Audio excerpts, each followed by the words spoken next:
সুপ্রিয় দর্শক, আসসালামু আলাইকুম। কেমন আছেন আপনারা? নিশ্চয়ই ভালো আছেন। আজকের ভিডিওতে আপনাদের সবাইকে স্বাগত জানাচ্ছি। আজকে আমি আপনাদের সাথে একটা ইম্পর্ট্যান্ট টপিক নিয়ে আলোচনা করব। আর সেই সাথে প্রতিদিন আমি যত কমেন্টস পাই তার মধ্যে একটা বড় অংশ এরকম প্রশ্ন করেন যে আপু, ডেলিভারি ডেট পার হয়ে গেছে, এখন কি করব। তাহলে চলুন জেনে নেওয়া যাক কী করতে হবে।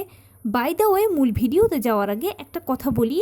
আমি আমার চ্যানেলে pregnancy related, specially normal delivery related অনেক ইম্পর্ট্যান্ট তথ্য ভিডিও আকারে শেয়ার করে থাকি। এই তথ্যগুলো আমার পার্সোনাল এক্সপেরিয়েন্স ও আমার ডক্টরের সাজেশন থেকে নেওয়া। তাই আমার চ্যানেলটিকে যদি একবার আপনারা ভিজিট করেন তাহলে আপনারা আপনাদের প্রশ্নাতীত মনের অনেক প্রশ্নের উত্তর পেয়ে যেতে পারেন। আমন্ত্রণ জানাবো আমার চ্যানেলটিকে একবার ভিজিট করে দেখার জন্য। এবারে চলুন মূল আলোচনায় যাওয়া যাক। আমি শুরুতেই বলেছি আজকে আলোচনা করব খুব ইম্পর্ট্যান্ট একটা টপিক নিয়ে, এবং সেই সাথে প্রতিদিন আমি যত কমেন্টস পাই একটা বড় অংশ আমাকে এরকম প্রশ্ন করেন যে আপু, ডেলিভারি ডেট পার হয়ে গেছে, এখন কি করব বা কি করা উচিত। দেখুন, সিজারটা হচ্ছে প্রি প্ল্যান। এখানে আপনার ডাক্তার আপনাকে নবম মাসে যখন লাস্ট চেক আপটা করাবেন সেখানেই কিন্তু ফাইনাল সেটেলমেন্ট হয়ে যাবে যে আপনার কি আসলে নর্মাল ডেলিভারি হবে নাকি সিজার হবে। এখন যদি সিজার হওয়ার হয় তাহলে ওই যে বললাম প্রি প্ল্যান, আপনার ডাক্তার আগেই বলে দেবে অমুক দিনের অমুক তারিখে অমুক সময় সিজার হবে, সে মতে সিজার আপনি করাতে পারলেন। কিন্তু নর্মাল ডেলিভারি হলো একটা সম্পূর্ণ প্রাকৃতিক পদ্ধতি।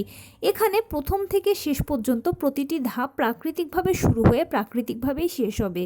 জোর করে ডাক্তার দিয়ে টানা হ্যাচড়া করে ওষুধ খেয়ে কোনো মতেই কিন্তু কিছু সম্ভব নয়। সম্পূর্ণ প্রাকৃতিক উপায়ে সব কিছু হবে।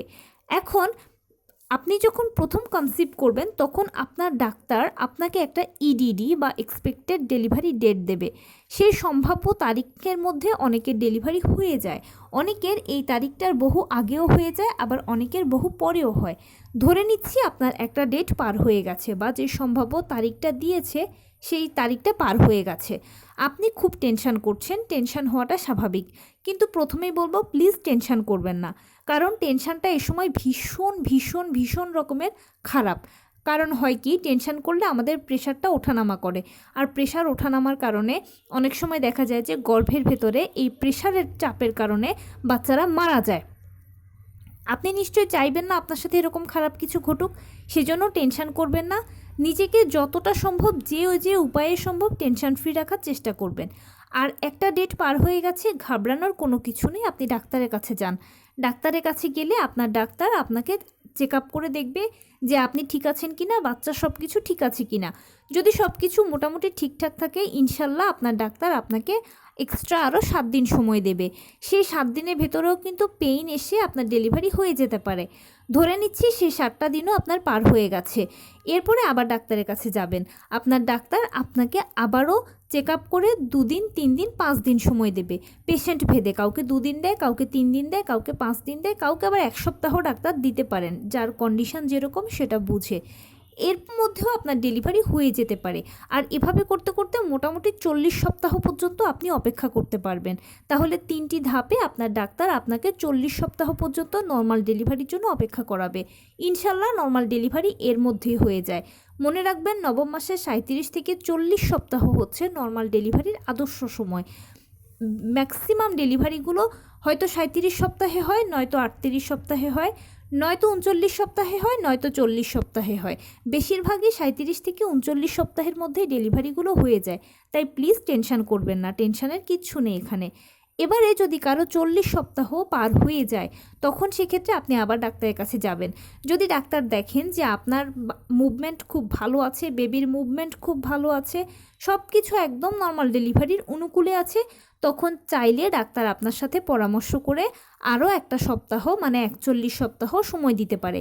তবে এটা খুব অল্প জনকেই দেয়। যখন বাচ্চার মুভমেন্ট ভালো থাকে, মা ভালো থাকে, তখনই সেক্ষেত্রে এই কাজটা করা হয়। আদারওয়াইজ 40 সপ্তাহের পরে কিন্তু বেশিরভাগ ডেলিভারিগুলো সিজারে করানো হয়। কারণ কি, 40 সপ্তাহের পরে মায়ের গর্ভে পানির পরিমাণ কমতে থাকে, অক্সিজেনের পরিমাণ কমতে থাকে, এবং সেই সাথে বাচ্চা মায়ের গর্ভে টয়লেট করে দিয়ে সেই টয়লেট যদি একবার খেয়ে ফেলে তাহলে বাচ্চা মারা যাবে। এক কথায় 40 সপ্তাহের পরে বাচ্চার মৃত্যু ঝুঁকি থাকে। সেই জন্য ডাক্তাররা রিস্ক খুব একটা নিতে চান না। সিজারি করান, কিন্তু যদি দেখা যায় যে না মা বাচ্চা উভয়ই খুব স্ট্রং আছে, তখন সেক্ষেত্রে আলোচনা সাপেক্ষে 41 সপ্তাহ দেখা যেতে পারে। কিন্তু বেসিক্যালি নর্মাল ডেলিভারির জন্য আপনি 40 সপ্তাহ পর্যন্ত অপেক্ষা করবেন, 3টি ধাপে অপেক্ষা করবেন। আর ইনশাল্লাহ যদি সব কিছু ঠিকঠাক থাকে তাহলে আপনার এই 40 সপ্তাহের মধ্যেই, মানে 37 থেকে 40 সপ্তাহের মধ্যেই ডেলিভারি কমপ্লিট হয়ে যাবে। তো এই ছিল আজকের ভিডিও। কেমন লাগলো বলুন? যদি ভালো লেগে থাকে ও হেল্পফুল হয়ে থাকে তাহলে প্লিজ লাইক, কমেন্ট, শেয়ার করতে একদম ভুলবেন না। আর সেই সাথে আমার চ্যানেলটিকে সাবস্ক্রাইব করার বিনীত অনুরোধ রইল। পাশে থাকা বেল আইকনটি ক্লিক করে দেবেন যেন আমি ভিডিও আপলোড করার সাথে সাথে আপনারা নোটিফিকেশান পেয়ে যান। যদি কোনো প্রশ্ন থাকে কমেন্টসে জানাবেন, আমি রিপ্লাই দেব। প্লাস যদি কোনো পরামর্শ থাকে যে কোন বিষয়ের উপরে ভিডিও বানালে আপনারা উপকৃত হবেন, সেটাও জানাবেন। আমি আপনাদের পছন্দের সর্বোচ্চ প্রায়োরিটি দেব। ভালো থাকবেন, সুস্থ থাকবেন। আসসালামু আলাইকুম।